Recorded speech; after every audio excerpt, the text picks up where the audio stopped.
Nagkakape muna bago gumala kahit naulan kasi last day na namin dito sa Osaka.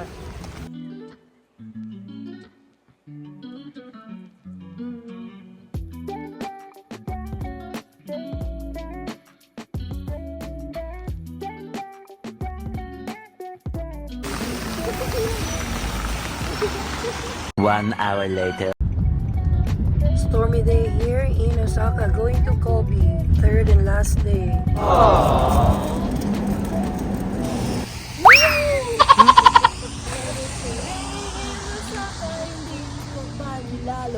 Alright, we're here at the port. This is a symbolization between the Japanese and Chinese. Next to that is Starbucks. And we got the whole gang right here. And of course, while in Kobe, take a picture. Be Kobe. We're here in Kobe!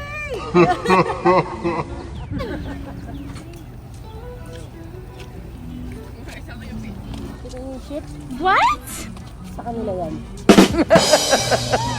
Dito pa rin kami sa Kobe. Nag-explore pa kami dito kung ano yung mga magandang tourist spot. So yan, lakad-lakad lang. Hi ate! Si Jerwin tuwang-tuwa sa umbrella ng Japan kasi puti. So yan, mamaya na lang ulit.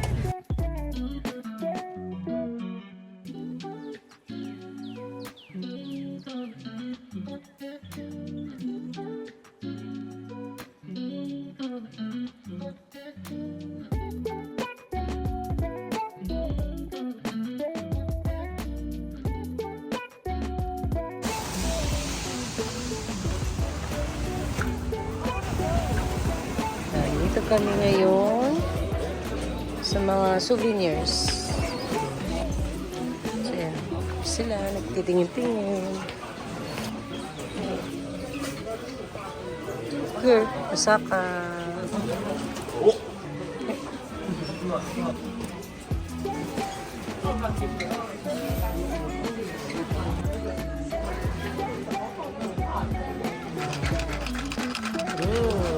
Mga dessert nila dito sa Japan.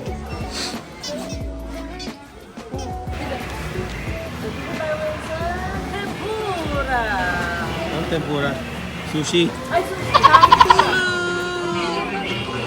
Yummy!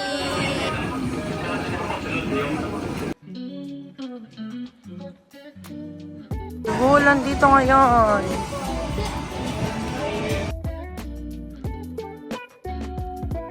Dito kami maglalansya, Yokozuna. Yan, kain mo lang kami. At mamaya, lalarga na ulit. Bye-bye! Yun, mami. Paborito nila yan. Kakaibang ramen naman ang pinili mo. Yung may dipping sauce. Ito pa rin yung the best dun sa Yokosuka.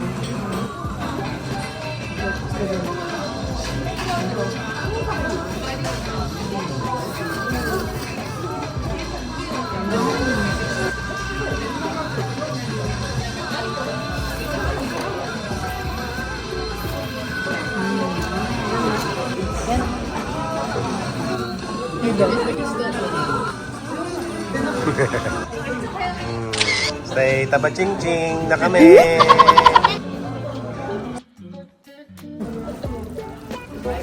Tapos nung namin kumain dito sa restaurant ito. Ayan, lakad-lakad muna. At on the way din kami sa Osaka Castle. Yan. Una sa bulsa.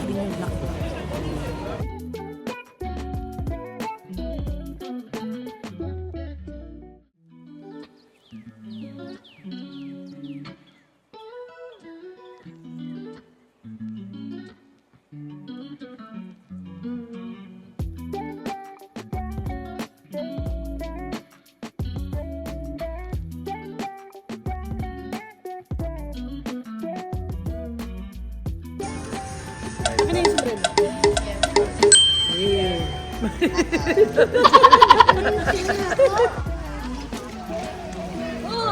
All right. We're in the castle now.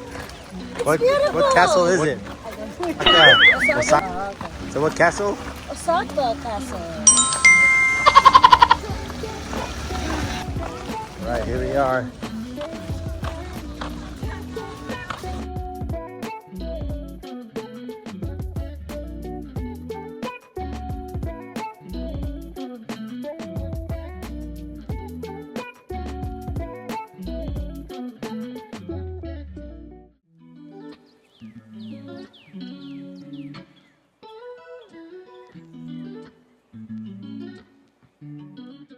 One eternity later.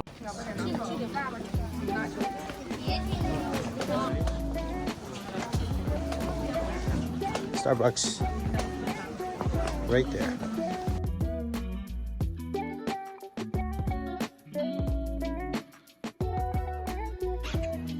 Andito kami ngayon sa Kyoto. So, ito yung Minensaka. Tinatawag nilang Minensaka. Ang ganda.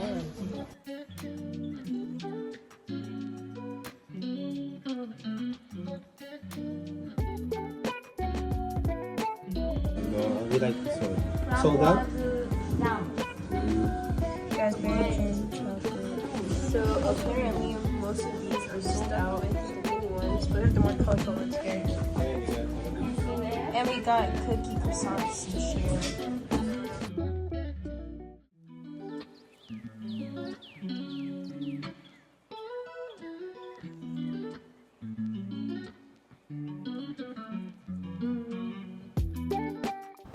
Thanks for watching, guys. Please like and subscribe.